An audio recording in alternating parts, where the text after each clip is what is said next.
Belum.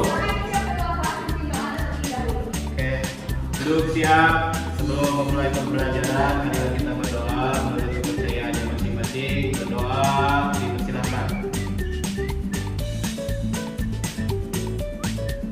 Berdoa dicukupkan.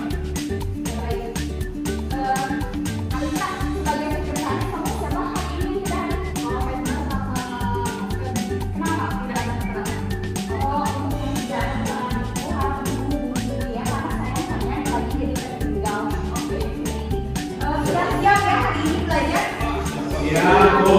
Ya, Bu, berdirinya ada apa tidak? Sudah rapi ya? Baik, berdiri dulu.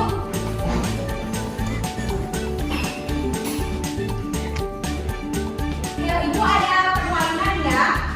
Garisnya itu kalau Ibu pegang misalkan kayak gini. Hidung mana? Tapi Ibu pegangnya kayak gini. Tapi kalian harus pegang hidung ya. Ya, Bu. Oke. Ini bibir, hidung, kening, mata, alis,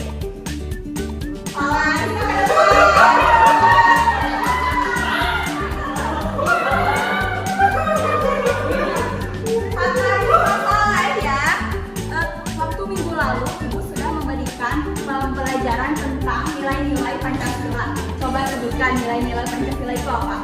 Ada nilai ketuhanan, nilai kemanusiaan, nilai persatuan, kerajaan, dan nilai keadilan. Pintar. Ini Ibu akan menjelaskan pelanggaran hak asasi manusia dalam perspektif Pancasila. Hari ini kita akan belajar kasus-kasus pelanggaran hak asasi manusia dalam perspektif Pancasila. Tapi sebelum pembelajaran ini, apa sih yang dimaksud hak asasi manusia? Ada yang bisa jawab? Ya, Bu. Silakan Rizky. Makna hak asasi manusia itu adalah yang melekat pada diri kita sejak kita lahir sampai kita memasuki liang lahat gitu.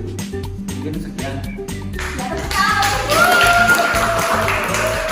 Jawabannya sebetulnya tidak salah ya, namun Ibu akan menerangkan lebih jelas apa sih itu hak asasi manusia. Menurut Undang-Undang Republik Indonesia Nomor 39 Tahun 1999, hak asasi manusia adalah seperangkat hak yang melekat dalam diri manusia yang dibawa sejak dari lahir sampai kita masuk ke liang lahat, yang patut untuk dilindungi, dihormati, kemudian dilindungi oleh negara, hukum pemerintah, dan setiap orang demi kehormatan serta perlindungan hak dan martabat manusia. Seperti itu ya. Hak asasi manusia itu sendiri mempunyai ciri-cirinya yang melekat pada hak asasi manusia itu sendiri.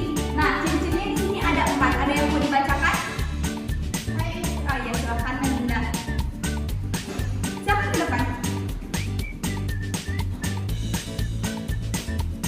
Ciri-ciri hak asasi manusia yang pertama, hakiki. Artinya hak asasi manusia adalah hak asasi semua umat manusia yang sudah ada sejak lahir. Yang kedua, universal. Artinya hak asasi manusia berlaku untuk semua orang tanpa memandang status, suku bangsa, gender, atau perbedaan lainnya. Yang ketiga, tidak dapat dicabut. Artinya hak asasi manusia tidak dapat dicabut atau diserahkan kepada pihak lain. Yang keempat, tidak dapat dibagi. Artinya semua orang berhak mendapatkan semua hak, apakah hak sipil dan politik atau hak ekonomi, sosial,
tiga.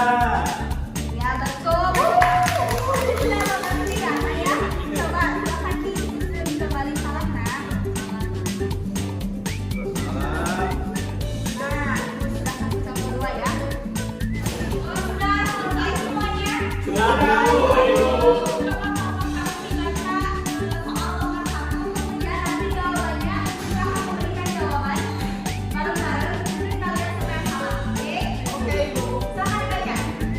Menuntut pemerintah untuk fokus membangun negara di Pulau Jawa, akses yang sulit di daerah-daerah kecil.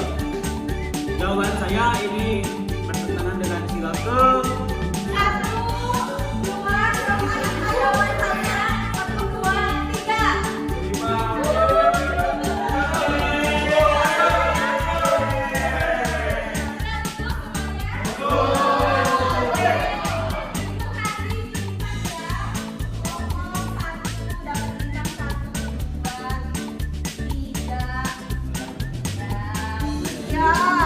Silakan untuk soal kedua dibaca oleh kelompok 2. Gunakan hak pilihnya mendengar rakyat yang akan menggunakan hak pilihnya. Sudah, sekarang coba angkat jawabannya ke atas ya. Sekarang sudah diangkat, sama tidak dengan ibu. Benar. Sama ibu. Sama, betul. Silakan untuk kelompok 3 membacakan soal nomor 3. Lebih memilih produk asing dari produk buatan luar negeri, memecah belah rakyat. Kalau saya memilih kesilaan. Angkat jawabannya semuanya. Sama. Sama.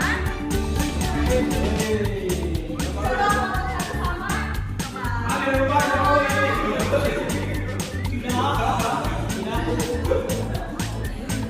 Coba ibu mau tanya, kenapa ibu masuk ke dalam sila 3? Soal ketiga ini kan masuk ke dalam sila ketiga. Nah, kenapa coba ibu mau tanya kenapa bisa masuk ke sila ketiga?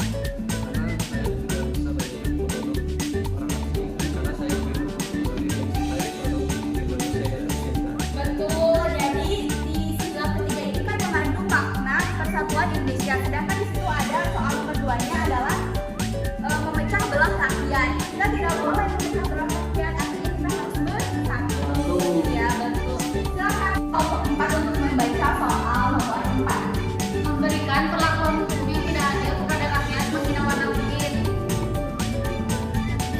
Oke, coba silakan jawabannya diangkat. Betul. Mana tiga bu? Betul.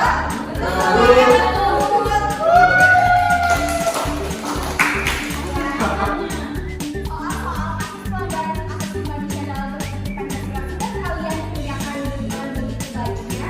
Ibu harap kalian dapat bisa mengerti untuk melaksanakannya di dalam bimbingan ya keempat kelompok ini. Nah, itu tersisa satu soal untuk kemudian kalian analisis beserta alasannya untuk kasus yang terakhir itu masuk ke dalam sila mana. Silakan dikerjakan berkelompok di rumah, dibuat juga analisisnya tentang kasus-kasus pelanggaran asasi manusia yang akan kita bahas di minggu depan. Pertemuan ini mau akan langsung menyampaikan kesimpulannya terkait pembelajaran hari ini tentang pelanggaran asasi manusia dalam masyarakat. Baik Bu, saya akan menyimpulkan sesuai apa materi yang telah disampaikan oleh Ibu. Jadi kesimpulannya kita harus saling menghargai hak asasi manusia yang dihubungkan dengan nilai-nilai Pancasila. Itu Bu kesimpulannya. Ya, baik. Kita akan masuk. Kesimpulannya sudah betul dan tidak salah, itu hanya ingin meluruskan bahwa pada pelajaran kali ini hak asasi manusia adalah hak yang melekat pada diri manusia yang membawa sejak lahir dan patut untuk dihormati, dilindungi oleh negara hukum dan lain-lain. Maka dari itu, untuk menghormati hak asasi manusia ini kita harus menghubungkan dengan ideologi kita, yaitu Pancasila. di mana ada sila kelima yang tadi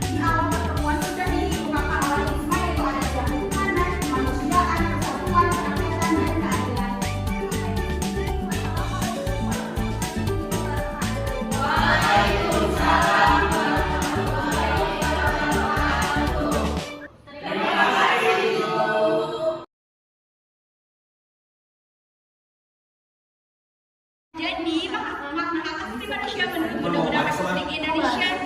Enak. Nah, boleh nanti ngobrolnya setelah Ibu menjelaskan. Waktu istirahat itu tidak akan lama kok, Nak.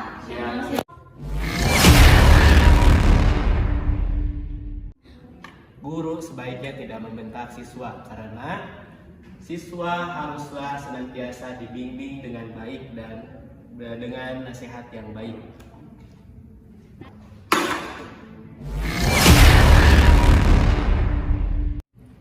Guru sebaiknya tidak menggunakan kekerasan dalam menegur siswa-siswinya.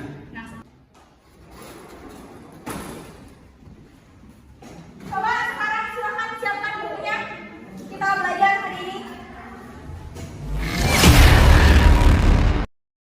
Guru sebaiknya menampilkan wajah yang ceria agar terciptanya suasana belajar yang positif.